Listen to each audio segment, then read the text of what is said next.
Assalamualaikum warahmatullahi wabarakatuh. Alhamdulillahirabbil alamin wa bihi nasta'in wa ala umuri dunya waddin wassalatu wassalamu ala asrofil anbiya'i wal mursalin wa ala alihi wa sahbihi ajmain amma ba'du. Yang saya hormati Bapak Dosen Arditya Prayogi selaku dosen pembimbing matkul Sejarah Peradaban Islam kelas G dan teman-teman mahasiswa dan mahasiswi yang saya cintai dan banggakan. Di sini saya akan mempresentasikan hasil dari kerja saya yang berjudul Ketiga Kesultanan Besar Islam. Perkenalkan, nama saya Faila Subakmal, NIM 2120256. Di sini saya akan mempresentasikan hasil dari tugas individu saya, mind mapping. Yang pertama adalah Kesultanan Utsmani. Kerajaan Utsmani didirikan oleh bangsa Turki dari kabilah Oghuz yang mendiami daerah Mongol dan daerah utara negeri Cina. Ketika abad ke-9 atau 10 Masehi, kerajaan Safawi memutuskan untuk menetap di Asia Tengah dan memutuskan untuk memeluk agama Islam. Pada tahun 923 sampai 1342 merupakan masa Utsmaniyah. Bisa dibilang seperti ini karena kekuasaan Utsmaniyah merupakan periode terpanjang dari lembaran sejarah peradaban Islam. Dalam waktu kurang lebih 6 abad, pemerintahan Utsmaniyah telah mengambil bagian penting sebagai satu-satunya yang menjaga dan melindungi kaum muslimin. Penaklukan Konstantinopel oleh Kesultanan Utsmaniyah pada 29 Mei tahun 1453 saat dipimpin oleh Muhammad II, atau yang dalam sejarah lebih dikenal dengan nama Muhammad Al-Fatih, mengukuhkan status kesultanan tersebut sebagai kekuatan besar di Eropa Tenggara dan Mediterania Timur. Adapun kemajuan dalam Kesultanan Utsmaniyah yaitu dalam bidang militer. Dalam bidang militer, kerajaan Utsmani dikenal mempunyai strategi politik yang jitu. Pembaruan dalam tubuh organisasi militer tidak hanya dalam bentuk mutasi personil pimpinan, tetapi juga diadakan perombakan keanggotaan. Bangsa-bangsa non-Turki dimasukkan sebagai anggota. Bahkan anak-anak Kristen yang masih kecil diasramakan dan dibimbing dalam suasana Islam untuk dijadikan prajurit. Program ini ternyata berhasil dengan terbentuknya kelompok militer baru yang disebut pasukan Janissary atau Inqis-Syariah. Pasukan inilah yang mampu mengubah negara Utsmani menjadi mesin perang yang sangat kuat. Kerajaan Turki Utsmani pada masanya telah jauh meninggalkan negara Eropa di bidang militer. Yang kedua yaitu di bidang ilmu pengetahuan dan budaya. Keseluruhan kebudayaan Turki merupakan campuran dari beraneka ragam elemen yang berbeda-beda. Dari orang Persia yang telah berhubungan dengan bangsa Turki, bahkan sebelum mereka bermigrasi ke Asia Barat. Lahir corak-corak artistik serta ide-ide politik yang mengangkat keagungan raja. Sebagai bangsa yang berdarah militer, Turki Utsmani lebih banyak memfokuskan kegiatan mereka dalam bidang militer. Sementara dalam ilmu pengetahuan, mereka tidak begitu menonjol. Karena itulah, dalam hasanah intelektual Islam, kita tidak menemukan ilmu terkemuka dari kerajaan ini. Namun demikian, mereka banyak berkiprah dalam pengembangan seni arsitektur Islam, terutama pada masa pemerintahan Sultan Sulaiman.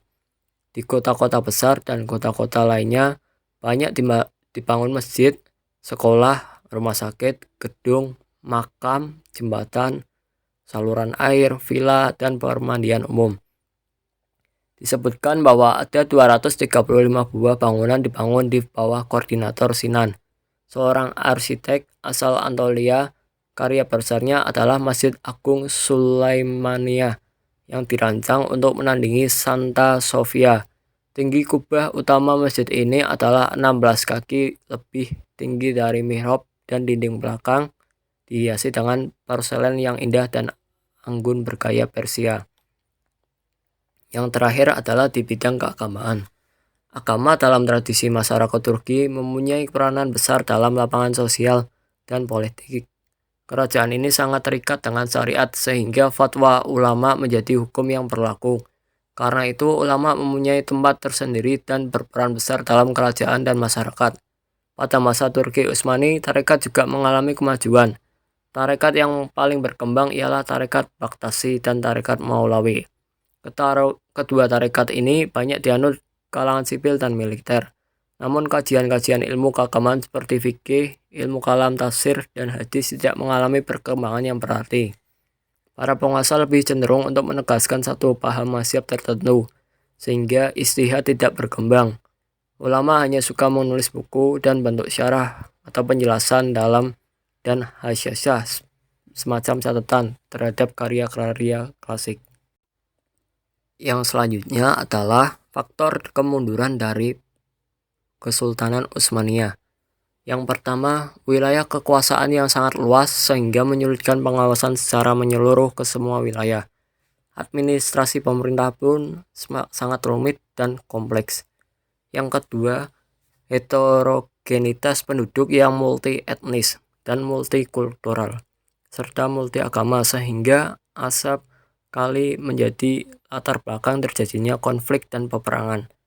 Yang ketiga, kelemahan para penguasa.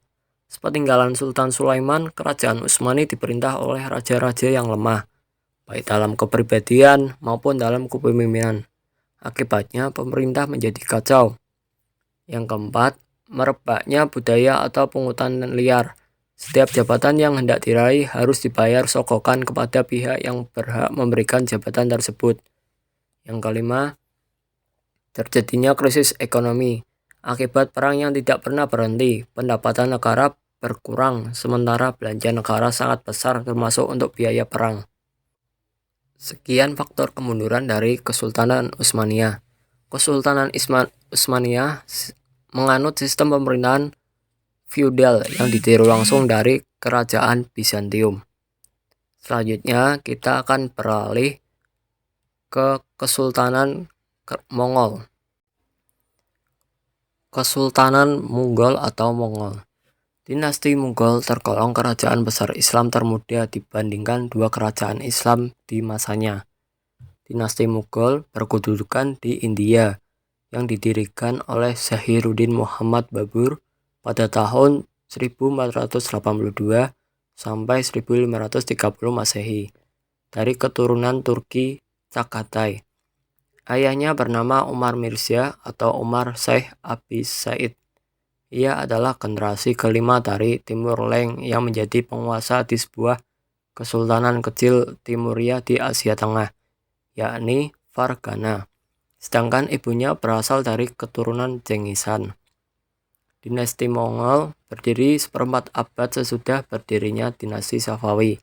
Jadi di antara tiga kerajaan besar Islam tersebut, kerajaan inilah yang termuda. Kerajaan Mongol adalah kerajaan yang terletak di India. Pada masa keemasannya, kerajaan ini menjadi kerajaan adikuasa dan menjadi salah satu kerajaan terbesar di dunia. Pada masa kerajaan Mughal menguasai wilayah yang amat luas. Hal ini dibuktikan ketika cakupan kerajaan Mughal meliputi Kabul, Lahore, Multan, Delhi, Agra, Oudh, Allahabad, Ajmer, Gujarat, Melwa, Bihar, Bengal, Kandes, Berar, Kashmir, Bajipur, dan masih banyak lagi. Kerajaan Mughal sendiri merupakan produsen rempah-rempah, gula, wol, parfum, dan aneka produk lainnya. Kemajuan kerajaan Mughal atau Kesultanan Mughal. Adapun kemajuannya yaitu di bidang politik dan militer. Sistem yang menonjol adalah politik sulhul atau toleransi universal, yaitu pandangan yang menyatakan bahwa derajat semua penduduk adalah sama.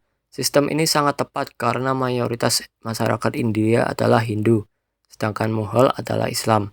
Dalam urusan pemerintah, pada masa Akbar menyusun pertadbiran secara teratur yang jarang taranya, sehingga Inggris 1,5 abad kemudian setelah menaklukkan India tidak dapat memilih jalan lain, hanya meneruskan administrasi Sultan Akbar.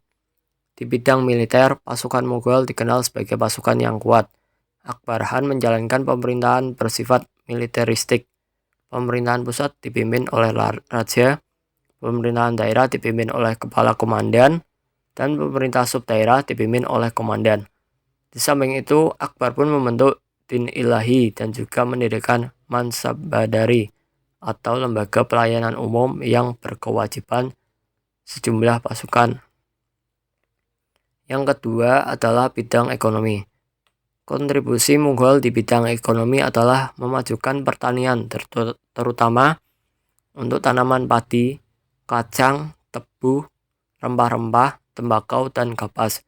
Di samping pertanian, pemerintah juga memajukan industri tenun, pertambangan, dan perdagangan.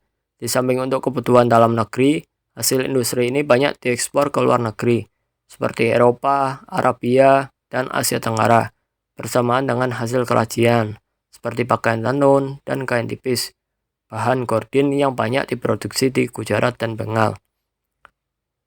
Yang ketiga, ada bidang seni dan arsitektur. Ciri yang menonjol dari arsitektur Mughal adalah pemakaian ukiran dan marmer yang timbul dengan kombinasi warna-warni. Bangunan sejarah yang ditinggalkan periode ini adalah Taj Mahal di Agra, Benteng Merah, jamak masjid, istana-istana, dan gedung-gedung pemerintahan di Delhi.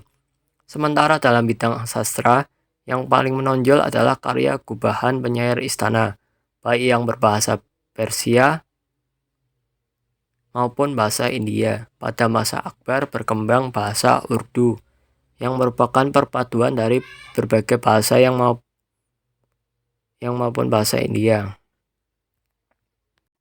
Penyair India yang terkenal adalah Malik Muhammad Jayadi, seorang sastrawan sufi yang menghasilkan karya besar berjudul Mafad, sebuah karya alegoris yang mengandung pesan kebajikan jiwa manusia. Yang terakhir ada di bidang ilmu pengetahuan. Di bidang pengetahuan, kebahasaan Akbar telah menjadikan 3 bahasa nasional, yaitu bahasa Arab sebagai bahasa agama, bahasa Turki sebagai bangsawan, dan bahasa Persia sebagai bahasa istana kesusastraan. Di bidang ilmu agama, berhasil dikodifikasi hukum Islam yang dikenal dengan sebutan Fatwa Al-Amgri. Selanjutnya, jika ada kemajuan ataupun kemunduran dan kehancuran kerajaan Mughal disebabkan oleh beberapa faktor, yaitu terjadi stagnasi dalam pembinaan kekuatan militer, sehingga operasi militer Inggris di wilayah-wilayah pantai tidak dapat segera dipantau oleh kekuatan maritim Mughal. Begitu juga kekuatan pasukan darat, bahkan mereka kurang terampil dalam mengoperasikan persenjataan buatan Mughal sendiri. Kemerosotan moral dan hidup mewah di kalangan elit politik, yang mengakibatkan pemborosan dalam penggunaan uang negara. Yang ketiga, pendekatan Aurangzeb yang berlampau kasar dalam melaksanakan ide-ide Puritan dan kecenderungan asketisnya, sehingga konflik antar agama sangat sukar diatasi oleh sultan-sultan sebelumnya. Yang terakhir, semua pewaris tata kerajaan pada baru terakhir adalah orang-orang lemah dalam bidang kepemimpinan.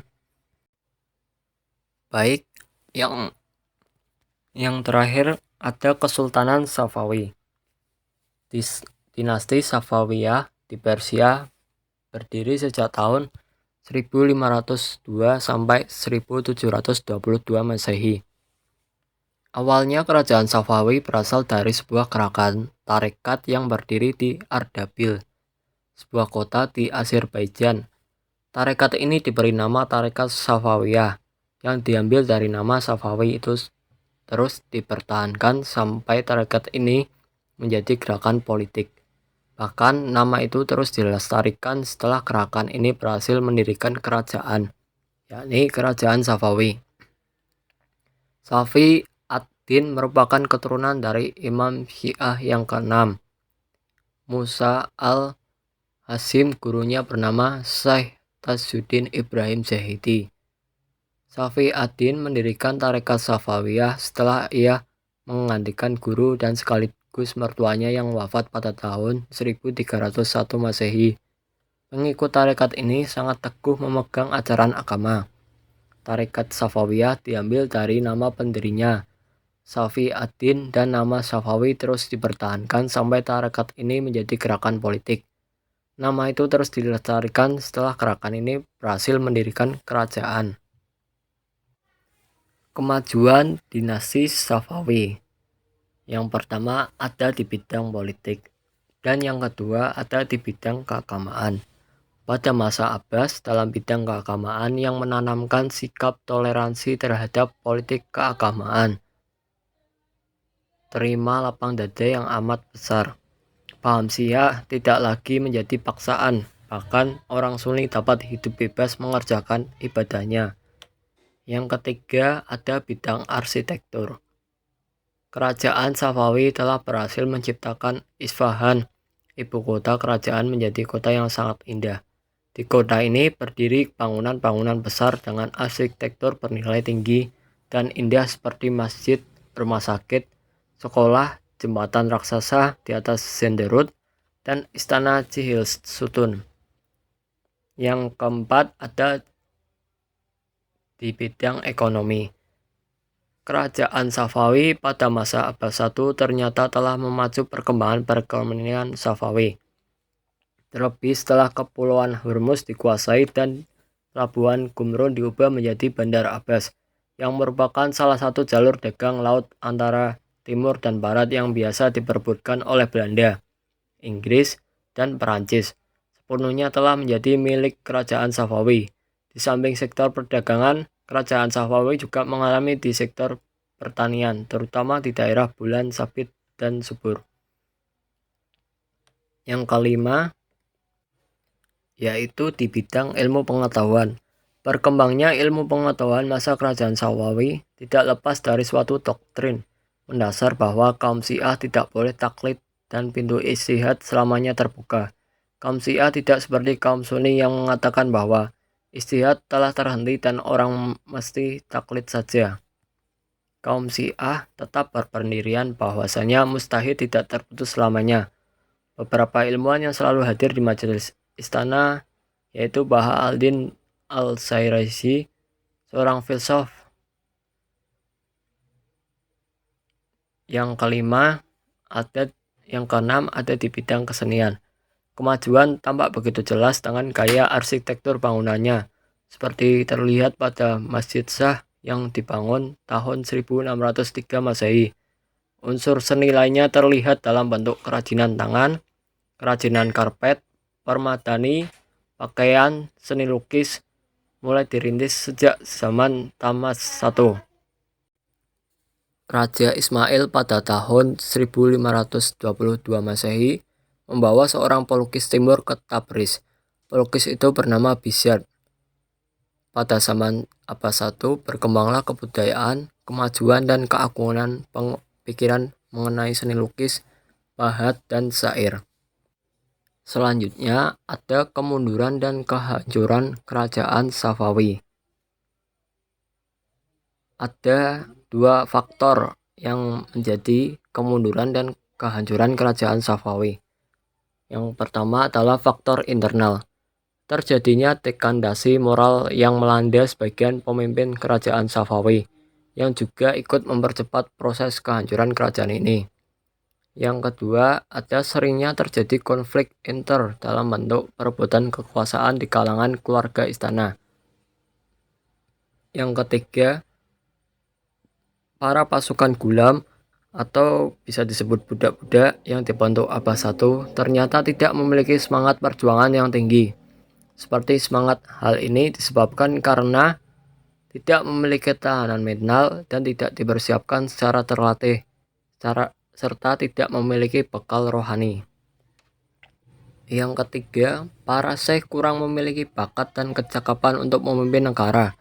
Hampir seluruh penguasa kerajaan Safawi tidak menyiapkan kader calon penggantinya secara baik, sehingga keturunan kerajaan hanya mengenalkan haknya sebagai pewaris kerajaan tanpa berusaha secara maksimal untuk melatih kemiliterannya dan mencari pengalaman menjadi pemimpin di luar istana. Yang kedua, ada faktor eksternal, yaitu adanya konflik yang berkepanjangan dengan kerajaan Utsmaniyah. Berdirinya kerajaan Safawiyah yang beraliran Syiah merupakan ancaman bagi wilayah kekuasaan Utsmaniyah, sehingga tak pernah ada perdamaian antara keduanya. Meskipun pernah sempat tercapai perdamaian pada masa Syekh Abbas I, namun tak lama kemudian Abbas I melanjutkan konflik tersebut. Sekian presentasi dari tugas individu mind mapping dari saya. Kurang lebihnya mohon maaf bila ada tutur kata atau ucapan yang kurang berkenan atau yang kurang masuk. Saya memohon maaf sebesar-besarnya. Terima kasih sudah menonton video dari saya. Sekian, wabillahi taufik hidayah. Wassalamualaikum warahmatullahi wabarakatuh.